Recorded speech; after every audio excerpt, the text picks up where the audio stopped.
Suzlon energy limited में जो भी आपको गिरावट देखने को मिली 70 से, उनमें से जितने भी रीजन से, उनमें से एक रीजन और वापस आपका यहां पर आ चुका है। यस, सीईआरसी, ये रूल्स और रेगुलेशन जो सीईआरसी ने चेंज करे थे wind energy, solar energy, total energy sector के अंदर 1 अप्रैल से ये जो नए जो है डिसीजंस सीईआरसी ने लिए थे, ये लागू हो चुके हैं। अब मार्केट एक्सपर्ट्स और बर्नस्टेन रिपोर्ट्स का कहना है कि सीईआरसी के ये रूल्स और रेगुलेशन और नॉर्म्स जो 1 अप्रैल से लागू हुए हैं, ये एक नाइटमेयर बन सकते हैं विंड एनर्जी स्टॉक्स के लिए। एक बार फिर से घूम फिर के हम वापस सीईआरसी पे आ चुके, जो कि हम आज से 5 से 6 महीने पहले लगभग थे सीईआरसी की बात करा करते थे, अगर आप लोग को याद हो तो। देखो यार, किसी भी कंपनी में तेजी आती है तो उसके पीछे कोई ना कोई रीजन होगा, किसी भी कंपनी में गिरावट आती है तो कोई ना कोई रीजन होगा। कल का लाइव सेशन हम लोगों ने इसी चीज के बारे में डिस्कस किया था कि सुज़लोन में 70 के प्राइस से गिरावट क्यों देखने को मिली, और जिस प्राइस पर अभी हमें, अगर आप इस चार्ट को देखोगे, ये लास्ट वीडियो था जो हमने सुज़लोन एनर्जी लिमिटेड का डिस्कस किया था, ये लास्ट वीडियो है। ठीक है, ये वीडियो हमने लिया था अप्रैल 1 तारीख को लिया होगा शायद से। ठीक है, यानी कि आज से 7 दिन पहले हमने ये लास्ट वीडियो लिया था सुज़लोन एनर्जी लिमिटेड का। यहां हमने 38 और 42 ये दो लेवल्स मार्क किए थे, और आपको ये डायगोनल नजर आ रही है। हमने डिस्कस किया था कि अगर आपको ब्रेकआउट चाहिए ना, जैसे आपको ये एरो नजर आ रहा है, तो ये डायगोनल क्रॉस करना बहुत ज्यादा जरूरी है सुज़लोन एनर्जी लिमिटेड को, जो कि लगभग लगभग 43 के आसपास आपको बनती देखने को मिल रही थी। ठीक है, और इसके लिए कुछ रीजंस भी हैं, अभी मैं आपको बता दूं, वापस आएंगे यहाँ पे। आपको देखो ये भी मालूम होना चाहिए कि अगर सुज़लोन में ये गिरावट आई है ना, तो ये क्यों आई है। पहले तो आप इस चीज को जाकर के समझो, क्योंकि जब तक हम सीखेंगे नहीं ना कि पास्ट में क्या हुआ है, तब तक हम फ्यूचर नहीं समझ सकते कि आगे जाकर के क्या पॉसिबिलिटी है। एक चीज आप सुनते हो कि भाई लेकर के रख लो, इतना हो जाएगा उतना हो जाएगा, ये सबसे आसान तरीका पता है, सबसे आसान है कि लेकर रख लो, इतना हो जाएगा उतना हो जाएगा। अब यही चीज जिसने 80 के प्राइस के पास सुनी होगी कि लेके रख लो इतना हो जाएगा, भैया वो तो नुकसान में बैठा है, समझ रहे हो, वो नुकसान में बैठा है। लेकिन आज भी लोग यही एडवाइस दे रहे होंगे उसको जिसने 80 पर लेकर के अभी नुकसान में बैठा कि भाई आराम से वेट कर, वापस आएगा। क्या फायदा, समझ रहे हो इस चीज का मतलब। ये है कि पास में जिन रीजन से गिरावट आई वो प्रेजेंट में ना आए, ताकि आपका फ्यूचर खराब ना हो, समझे इस चीज को। अब सीईआरसी पे वापस आते हैं। 1 अप्रैल से पेनल्टीज लगनी स्टार्ट हो जाएंगी, लेकिन ये पेनल्टी ऐसे नहीं है। सीईआरसी के इस रेगुलेशन से क्या चीज होती है, आपने एक चीज सुनी है कि कोई कंपनी बताती है कि हम इतनी कैपेसिटी देंगे इस फाइनेंशियल ईयर के अंदर, इतने क्वार्टर में हमने इतनी कैपेसिटी जनरेट करी है। जैसे सुज़लोन एनर्जी कहते हैं कि मैंने 2 गीगावाट की कैपेसिटी जनरेट कर दी, 2000 मेगावाट की कैपेसिटी जनरेट कर दी, और मेरा आगे जाकर के ये टारगेट है। तो ये जो टारगेट देती है कंपनी, जैसे सुज़लोन ये टारगेट देती है, तो इन टारगेट्स के साथ में एक उम्मीद जुड़ जाती है, उम्मीद जुड़ जाती है। ठीक है, अब सीईआरसी ने कहा है कि आप जो भी कैपेसिटी बता रहे हो ना, उसका इतना परसेंटेज के अंदर आपको अचीव करना जरूरी है। ठीक है, अदरवाइज आपके ऊपर क्या लगेगी, पेनल्टी लगेगी। यानी कि जो भी आप wind energy, for example wind energy में आप जितना भी सुज़लोन एक पोटेंशियल है अचीव करने का, उतना अगर कर पाता है तो उसका जो भी कैपेसिटी जनरेट किया है सुज़लोन ने, उसका डेविएशन ना हो। ठीक है, क्योंकि अगर डेविएशन ज्यादा करोगे, आपकी जो सोलर डेविएशन बैंड है वो 10 से 5% का रखा हुआ है, मतलब कि 10 से 5% ही आप डेविएट कर सकते हो, चाहे ज्यादा चाहे कम, समझे। और विंड एनर्जी में है 15 से 10%, यानी कि रिड्यूस किया गया है आपका बैंड। पहले ये ज्यादा डेविएट करते थे, 10 से 5% से ज्यादा करते थे, ऊपर भी और नीचे भी। अब इसको रिड्यूस करके कर दिया है 15 और 10%, यानी कि इन बैंड के ऊपर या पर नीचे ये जितना भी डेविएट करेंगे ना अपनी कैपेसिटीज को, उस हिसाब से इनके ऊपर पेनल्टीज लगनी स्टार्ट होगी। मतलब कि अगर करेंगे तो ही पेनल्टी लगेगी, ऐसे नहीं कि लग ही रही है लग ही रही है लग ही रही है, करेंगे तो पेनल्टी लगेगी।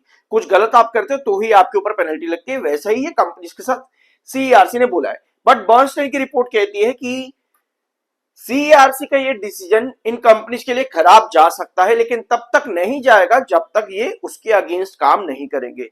ये कहा है बर्नस्टेन ने कि आपको नाइटमेयर रहने वाला इन कंपनीज पर, और जब तक आप गलत काम नहीं करोगे तब तक आपके ऊपर पेनल्टी भी नहीं लगेगी। इस अपडेट को समझना बहुत ज्यादा जरूरी है। इसके तार जो जुड़े हुए हैं ना, वो पिछले 5 महीने पहले से जुड़े हुए हैं, 5 महीने पहले से। वेयर आज आप, मैंने कल ना एक वीडियो अपलोड किया था, मुझे उसका टॉपिक का नाम नहीं आ रहा है, मैंने किसी स्टॉक पर वीडियो अपलोड करके किया था, हाँ, पीसी ज्वेलर्स पे। तो मेरे पास एक बड़ा ही सुंदर सा, बड़ा ही प्यारा सा, समझदार कमेंट आता है कि मैंने पूरा रीजन बताया कि क्यों पीसी ज्वेलर्स में कल तेजी आई और फिर गिरावट आई। मैंने पूरा वीडियो के अंदर अच्छे तरीके से क्लैरिफाई करके आप लोग को बताया। मेरे पे बड़ा ही प्यारा कमेंट है कि भाई कुछ भी नहीं है, ऐसा कुछ नहीं हुआ, जो तू बता रहा गलत है। पीसी ज्वेलर्स इसलिए गिरा क्योंकि ऑपरेटर गेम है, क्योंकि प्रॉफिट बुकिंग हो गई। सबसे आसान काम है ये दो चीजें कह देना, प्रॉफिट बुकिंग और ऑपरेटर गेम। मैं ये वीडियो को 2 सेकंड में खत्म कर सकता हूं ये चीज कह करके। अगर मुझको यही दो चीजें कहनी है 2 सेकंड के अंदर वीडियो खत्म है, मुझे शॉर्ट्स बनाने की भी जरूरत नहीं पड़ेगी। 2 सेकंड भाई कितना ही होता है, operator game, profit booking, that's it, खत्म कहानी भाई। यही हुआ है, इस वजह से गिर गया। तेजी आई तो भैया बाहर आ गए थे इसलिए तेजी आई है, और कुछ नहीं, बाहर आ गए थे। ये सबसे आसान तरीके हैं, चीजों को समझना सबसे ज्यादा मुश्किल है, जो कि बहुत मुश्किल होता है समझना। और मैंने उनको बड़े ही प्यार से कमेंट करा, एक्सीलेंट कमेंट, क्योंकि यार सीरियसली ऐसे कमेंट्स ना बहुत कमाल के होते हैं। तो सुजलॉन एनर्जी लिमिटेड को मार्च के महीने में कई सारे ऑर्डर्स मिले हैं, आप यहां पर देख सकते हो। 100 मेगावाट का एक ऑर्डर कंपनी को यहां पर रिपीट हुआ है गेल से, और टोटल 47 S120 टर्बाइंस कंपनी यहां पर सप्लाई करेगी टू नंदुरबार महाराष्ट्र में। 2.1 मेगावाट का ये वाला ऑर्डर कंपनी में मिला है। ठीक है, अब हम आगे बढ़ते हैं। 45.1 का एमएफआई है, 47.8 का आपका आरएसआई है। ये आपने पिछला वीडियो भी देखा ना, मतलब कि जो मैंने अभी आपको स्क्रीन दिखाया था कि 38 से 42 और डायगोनल का क्रॉस होना जरूरी है ताकि आप ब्रेकआउट की तरफ जा सको, क्योंकि पिछले कुछ महीनों से लगातार डायगोनल पर ही रिजेक्शन खाया है सुजलॉन एनर्जी लिमिटेड ने। एक ही पैटर्न को कंटिन्यू कर रहा था, यानी आपके पास रीजंस आ रहे हैं, आप समझ रहे हो यहां पर कि क्यों गिरावट है, और उन रीजंस का एलिमिनेशन आपको चाहिए। पहला रीजन सीईआरसी, दूसरा रीजन ये डायगोनल का पैटर्न। दो रीजन आपके पास में आ गए। चलो भाई मार्केट को भी ले लेते कि भैया मार्केट गिर रहा था, इसी वजह से सुजलॉन में भी गिरावट थी। चलो चौथा रीजन आपका लेते हैं कि कंपनी का एग्जीक्यूशन ऑफ प्रोजेक्ट डिले था। अब आपको इन 4 पॉइंट्स का एलिमिनेशन चाहिए भाई। पहला पॉइंट, चौथा पॉइंट आपने अभी क्या सुना, पहले यहां पर आओ, सब्सक्राइब कर दिया करो यार, पैसे नहीं लगते इस चीज के, मेहनत लगती है वीडियो बनाने में। 5-5 महीनों में क्या हुआ है वो सब मैं आपको एक वीडियो के अंदर बता रहा हूं, जिसको आप जानते भी नहीं होगे शायद से। समझ रहे हो इस चीज को? तो पूरी मेहनत लगती है और पूरा रिवाइज करना पड़ता है कि मैंने पहले क्या क्या डिस्कस किया आप लोगों के साथ में। पहला रीजन, मतलब जो मैंने आपको आखिरी रीजन बताया, कंपनी का एग्जीक्यूशन डिले। ये कंपनी को स्टेटमेंट देना है अभी आने वाले क्वार्टर में। आपकी नजर सिर्फ क्वार्टर पर ये रहती है कंपनी कितना रिवेन्यू, कितना प्रॉफिट दे रही है। बाकी कंपनी ने पहले क्या कहा था और अब क्या कह सकती है, क्या कहना चाहिए, उस पर कोई नहीं देखता। तो कंपनी को यह स्टेटमेंट देना है कि एग्जीक्यूशन कितना स्ट्रांग हो पाया, क्योंकि क्वार्टर 2 में कंपनी ने लैंड एक्विजिशन किया था। लैंड एक्विजिशन अगर कंपनी ने किया, दैट मींस कि कंपनी का एग्जीक्यूशन कहीं ना कहीं बड़ा होगा।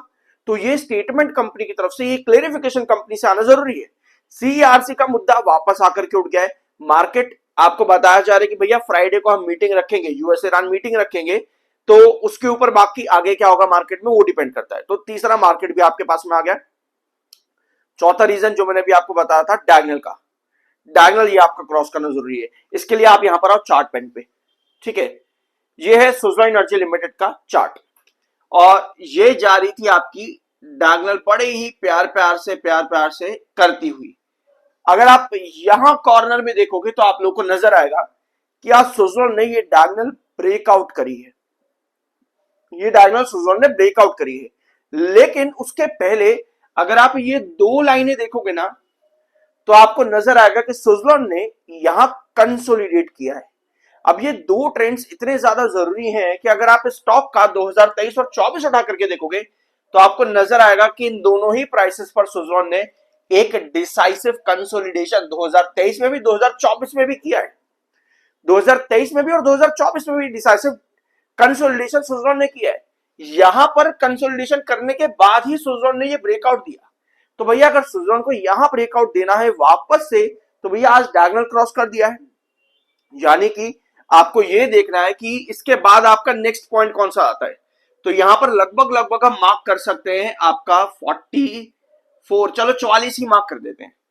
मतलब कि आपको जो आज के दिन ब्रेकआउट मिला है ना, ये डायगोनल क्रॉस करके मिला है, सीधा ब्रेकआउट, क्योंकि डायगोनल के नीचे क्या कर रहा था, कंसोलिडेट कर रहा था, सीधा ब्रेकआउट। अब इसके बीच में 44 का एक ट्रेंड आता है जहां पे आपका बेस बनना जरूरी है। आपके अडानी पावर में पिछले 2 दिन के अंदर यही हुआ। 164 पर हैंगिंग बेस, सॉरी हैंगिंग नहीं, बेस बनाने के बाद आज के दिन आपको 174 का इनवर्स का पैटर्न पूरा कंप्लीट होता देखने को मिला अडानी पावर में। तो ये चीज आपको देखनी होती है, क्योंकि डायगनल अगर आप देखोगे ना भैया, क्रॉस कई बार हुआ है, डायगनल सुजलोन ने कई बार क्रॉस की है, लेकिन हर बार रिजेक्शन फेस किया है, मतलब सस्टेन नहीं कर पाया दूसरे ही सेशन के अंदर। तो हमको यहां पर भी यही देखना होगा कि सस्टेन कर पाएगा या नहीं कर पाएगा। अब देखने का मतलब ये नहीं है कि मैं आपको कह रहा हूं भैया देखते रहो फिर एंट्री करना, वो आपकी अपनी मर्जी है, कब करनी है कब नहीं करनी वो आपकी अपनी मर्जी है। कंसोलिडेशन बन रहा था, पास्ट पैटर्न भी यही बताते हैं कि इस रेंज पर जब कंसोलिडेशन बना आपको ब्रेकआउट मिला है, तो पास्ट पैटर्न के अकॉर्डिंग हमारी जो एंट्रीज थी वो यही आई है, ठीक है। अब डायगोनल क्रॉस करके सस्टेन करेगा या नहीं करेगा, अगर करता है तो मैं अपनी होल्डिंग जो मैंने यहां ली है उसको मैं फर्दर और कैरी फॉरवर्ड करूंगा। कैरी फॉरवर्ड करने का सेंस कि मैं बाद में देखूंगा कि भैया 45 भी क्रॉस कर जाता कि मैं अपनी होल्डिंग और होल्ड करूं और फर्दर ब्रेकआउट के लिए। इस तरीके से मार्केट में काम किया जाता है। अब बात आती है लॉन्ग टर्म की। ये तो बात होगी, चलो मैंने स्विंग में लिया 40-38 के आसपास, ठीक है, उसके बाद मेरे को डायगोनल ब्रेकआउट मिला तो मैं होल्ड कर रहा हूं, आगे जाकर के धीरे धीरे अपनी सर्टेनिटीज को मैं लेके चल रहा हूं। अब जब बात आती है लॉन्ग टर्म की ना, लॉन्ग टर्म में आपके पास ये सभी स्कैनरी जो मैंने आपके साथ डिस्कस किया पिछले 5 से 6 महीनों का, कि कंपनी के पास क्या क्या इश्यूज रहे और उन इश्यूज का कंपनी कैसे एलिमिनेशन कर सकती है, इसके बेसिस पर आप लॉन्ग टर्म डिसीजंस लेते हो। आई बिलीव कि यहां पर आज इस वीडियो में आपको बहुत कुछ जानने को मिला होगा। सब्सक्राइब जरूर करना, पैसे नहीं लगते इस चीज के। मिलता अगले वीडियो में।